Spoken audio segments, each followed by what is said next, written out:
Hey, what's up, party people? It's your girl DJ Brickhouse, and I am back with another interview for MyMp3Pool. And today we are talking with Mr. Sonny James. What's up? What's up? How's everything going with you? Oh, everything's great. It is so good to be out here in California with you. Yeah. If you are familiar with Sonny, when I first met him is in Philadelphia. And he has since relocated out here to California and has been successful in doing his thing. So why don't you tell us a little bit about your journey? Sure. So, well, you mean my DJ journey or my journey? Okay, cool. Well, a little bit of both. Okay, cool. So I started DJing when I was like, I'm gonna say 12 or 13. Started getting paid for it when I was like 14, 15, and then and then pretty much from there was doing like high school parties, college parties. Started DJing on radio in college. Eventually started touring with artists, traveling international. I'm gonna say like 01 or so.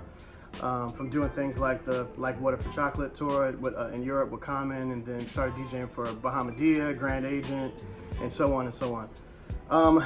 And pretty much from there, we kind of became, when I say we, Ill Vibe Collective is my crew. We have a DJ production team that's Philly based and New York based.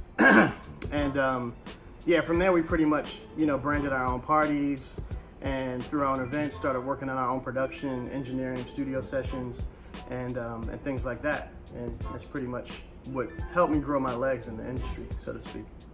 I've been to some of your parties in Philly, some of the best parties that we had. It's so sad that we don't have the same party scene that we had before. Yeah. What do you think it takes to have a successful party scene?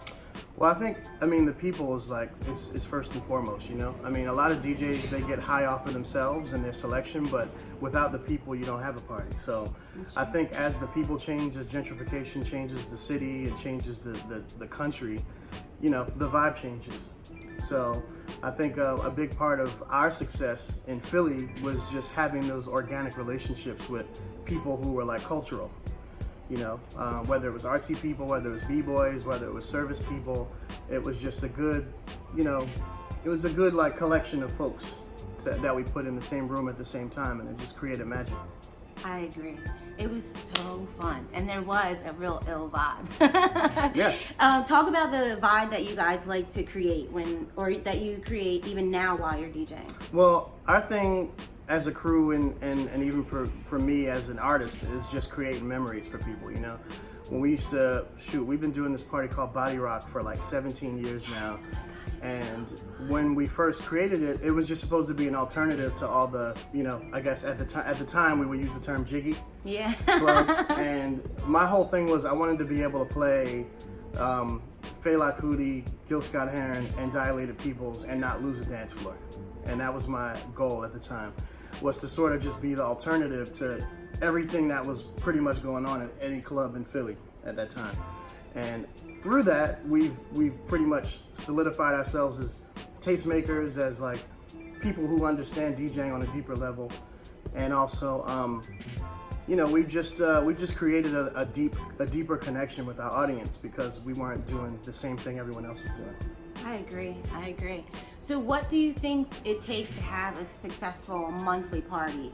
In addition to like having great people, what is the preparation DJ wise? DJ wise, I think, well, in those days it was before computers, it was before CDJs even when we first started. So with that, for us it was just about digging all the time, never stop digging. Basically, your goal is to keep a dance floor, but your goal is also to teach to some extent, Whether you're playing house, hip hop, soul, whatever, it's just about playing things that people might not expect.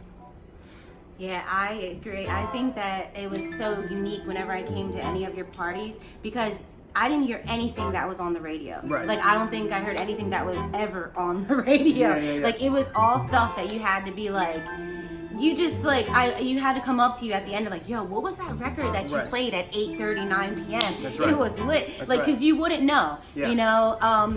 But you were so engrossed and so engulfed in the music and the vibe and everybody, you're just partying with people you don't know. Exactly. And you know what's funny is when I came to Motown on Mondays for 4th of July, I didn't really know anybody besides you, Oh, yeah, like yeah, yeah. wifey, you know. Yeah, yeah, Even for your sure. daughter was there. It Oh, was yeah, so that was fun. fun, yeah. Even it carried that same energy was carried there. Exactly. That was great. Are you still doing that party? Well, yeah, I was a special guest for that one. That was like a special edition they do. I'm gonna say quarterly. Okay. At the Ace. Shout out to Expo, Mona Lisa, Jedi, all the Motown Monday LA players. Well, you said it the best. Shout out to all of them. If you're in LA, make sure that you come.